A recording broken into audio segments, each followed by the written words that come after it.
الشيطان الرجيم بسم الله الرحمن الرحيم إلا ما شاء الله إنه يعلم الجهر وما يخفى وَنُيَسِّرُكَ لِلْيُسْرَىٰ صدق اللہ العظیم۔ دوستو، یہ سورہ سبح اسم ربک الاعلی کی آیت 7 اور آیت نمبر 8 پڑھی گئی۔ کل آپ کے سامنے آئی تھی ایک بات کہ رب العزت نے حضرت خاتم النبیین علیہ الصلاۃ والتسلیم سے فرمایا تھا کہ سنقرئک فلا تنسیٰ، ہم آپ کو قرآن پڑھوا دیں گے پھر آپ نہیں بھولیے گا۔ الا ما شاء اللہ، مگر جو اللہ چاہے۔ کل بتا دیا تھا آپ کو کہ قرآن کریم میں بے شمار احکام ایسے ہیں جو اس وقت نازل ہوئے اور اللہ رب العالمین نے وقتی طور پر وہ حکم دیا تھا، بعد میں وہ حکم اللہ کو ختم کرنا تھا تو اس کو ہماری شریعت میں نسخ کہتے ہیں، یعنی یہ حکم پہلے تھا، اتنے وقت تک کے لیے تھا، اب ختم ہو گیا۔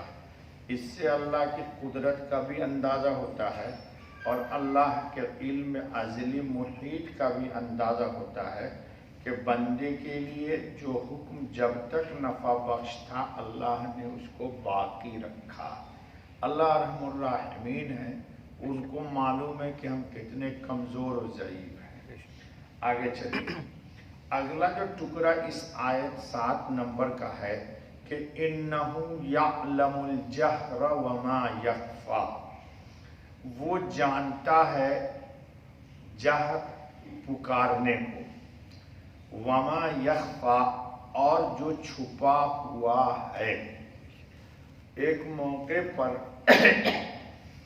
ابو داؤد میں غالباً روایت ہے کہ صحابہ نے حضرت خاتم النبیین علیہ الصلاۃ والتسلیم سے معلوم فرمایا کہ اے اللہ کے نبی صلی اللہ علیہ وسلم،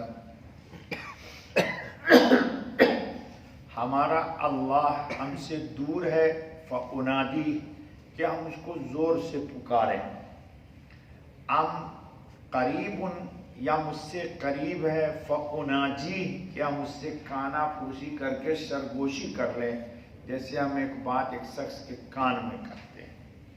جی، تو قرآن کریم نے ہی جواب دے دیا کہ وَإِذَا سَأَلَكَ عِبَادِي عَنِّي فَإِنِّي قَرِيبٌ، میرا بندہ جب مجھ سے کچھ مانگتا ہے، کچھ سوال کرتا ہے تو اس کو چیخ چلا کر کے کہنے کی ضرورت نہیں ہے۔ اللہ رب العالمین قریب ہے، اور قریب بھی اتنا کہ ہماری جان سے ہم جتنے قریب نہیں ہیں، ہمارا اللہ ہم سے قریب ہے اور ہمارا نبی بھی ہم سے قریب ہے۔ بے شک یہ بات اور ہے کہ ہم لوگوں کے ذہن میں استحضار نہیں رہتا ہے کہ میرا اللہ میرے ساتھ ہے، ٹھیک ہے۔ اللہ رب العالمین نے قرآن کریم میں فرما دیا، پہلے گزر چکا ہے تفصیل کے ساتھ، کہ نحن اقرب الیہ من حبل الورید، انسان کی شہ رگ جس کی بنیاد پر انسان کو حیات ہے، اللہ کہتے ہیں کہ اس سے بھی زیادہ میں تمہارے قریب ہوں، ٹھیک ہے۔ تو اللہ رب العالمین انسان کے اپنے جان سے بھی زیادہ قریب ہے۔ اب آج جو ایک عقیدہ دیا جا رہا ہے وہ ایمان کو سنوارنے کا ایک نسخہ کیمیا اللہ رب العزت فرما رہے ہیں کہ دیکھو، نہ تم چھپ سکتے ہو اللہ سے اور نہ اپنے آپ کو کہیں چھپا سکتے ہو، ایک بات۔ دوسرے، چھپنا تو بہت دور کی بات ہے، اللہ نے اپنی صفت بتائی کہ انہو علیم بذات الصدور، انسان کے دل میں کیا کھٹکا پیدا ہو رہا ہے کون سی بات گزر رہی ہے اس کے دلوں کے صفحات سے، خیال میں اس کے کیا گزر رہا ہے. کیا یہ ممکن ہے کہ انسان اللہ سے چھپا لے؟ نہیں ممکن ہے.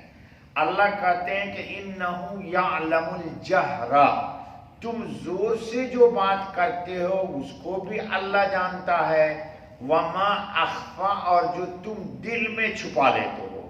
اصل میں ایمان دعوت دیتا ہے کہ انسان کا جو اندر ہو وہ باہر ہو، اور جو باہر ہو وہ اندر ہو. ایسا نہیں کہ ہم آپ کے لیے دل میں کچھ رکھیں اور ظاہری طور پر ہمارا بیہیو آپ کے ساتھ بہت اچھا ہو. جیسے آج کل لوگ ہوتا ہے کہ چپکے سے کسی کو بلایا اور پلاننگ کی ہوئی ہے صفایا کرنے کی، تو اللہ کہتے ہیں کہ ٹھیک ہے تم دنیا میں ایسا کر لے. وہ ہمارے درس میں گزر چکا ہے، ابھی 2 دن پہلے شاید یا 3 دن پہلے گزرا کہ قیامت کا دن آئے گا تو یوم تبلی السرائر، کہ تم نے جو دل میں چھپا رکھا تھا اللہ قیامت میں اس کو ظاہر کر دیں گے، اور اس پر انسان کا حساب ہوگا. اس پر انسان کو جزا بھی ملے گی اور سزا بھی ملے گی. مثلا آپ نے رات میں دل میں چپکے ارادہ کیا کہ رات میں نیند کھلے گی تو میں 2 رکعت نماز پڑھوں گا تہجد کی، اور آپ سو گئے، نیند نہ کھلی، تو قیامت میں اس نیت اور ارادے پر بھی ثواب مل جائے گا. اس لیے ہمارے حضرت خاتم النبیین علیہ الصلوۃ والتسلیم نے فرمایا کہ مومن کی نیت اس کے عمل سے بہتر ہے. کیوں؟ عمل کرنے کے بعد انسان میں عجب آتا ہے، دکھلاوا آتا ہے. کبھی ایسا بھی ہوتا رہے یار کیا بتاؤں دوست، رات جو اٹھا تھا تہجد کی نماز میں تو بڑا مزہ آیا. یہ جملہ ایمان والا نہیں بولے گا. کیوں؟ جتنا مزہ آیا اس کو سب کو اس نے ختم کر دیا. اسی لیے مولانا تھانوی علیہ الرحمہ نے کسی نے کہا کہ حضرت ذکر میں مزہ نہیں آتا، تو حضرت نے فرمایا کہ اپنی بات جو بول رہے سوچ کے بول، اللہ کی رضا کے لیے ذکر کرتا ہے یا مزہ کے لیے ذکر کرتا ہے؟ اگر مزہ آیا تو اللہ کی رضا تو نہ رہی. تو آج پوری دنیا مزہ کے پیچھے پڑ رہی ہے، مزہ آ رہا، تو مزہ کے پیچھے اللہ کی رضا نہیں ہوتی. ہاں رضا مزہ کس میں آتا؟ نفس خوش ہوتا. تو انسان کو اگر اللہ توفیق دے اور خلوت میں اگر کچھ کر رہا ہے تو کبھی بھی اس کو زبان پہ نہ لائیے. حضرت عمر رضی اللہ تعالیٰ عنہ نے صحابہ کو کسی جنگ میں بھیجنے کے بعد وہ روزانہ مدینے سے باہر آتے تھے کہ احوال آئے، پتہ لگ جائے کہ کیا ہوا وہاں. چنانچہ ایک روز گرمی کا دن تھا، مدینے سے باہر نکل گئے تو دیکھا گھوڑ سوار تیز رفتار آ رہا ہے، وہیں سے آیا تھا میدان جہاد سے. کہا کیا ہوا تھا؟ کہ اللہ تعالیٰ نے فتح دے دی. پھر پوچھا اور کیا ہوا؟ تو فرمایا کہ فلاں فلاں فلاں فلاں شہید ہو گئے. وہ سب کو حضرت عمر جانتے تھے. فرمایا اور کون؟ تو کہا ہے عمر ابن خطاب امیر المومنین. بعض وہ لوگ بھی شہید ہو گئے جن کو آپ نہیں جانتے. تو حضرت عمر نے ایک لمبی سانس کھینچی، کہا کوئی مشکل نہیں ہے، عمر نہیں جانتا ہے تو نہ جاننے دو، جس کے نام پر جان دی ہے وہ جانتا ہے، جس کے نام پہ جان دی ہے اس کو جانتا ہے. تو اللہ اس آیت میں دوستو عقیدہ دے رہے ہیں آپ کو اور ہم کو کہ کبھی بھی خفیہ طور پر ایمان والا کسی ایمان والے کے لیے کوئی پلاننگ نہ کرے، اور کر لیا تو وہ اس کے لیے نہیں کرتا ہے، اپنی عاقبت کو خراب کرتا ہے. لوگ آج کل کیا سمجھتے، میں نے پلاننگ کر کے اس کو تو ٹوپی پہنا دی، میں نے اس کو ٹوپی نہیں پہنائی، اس نے جہنم کی ٹوپی پہن لی.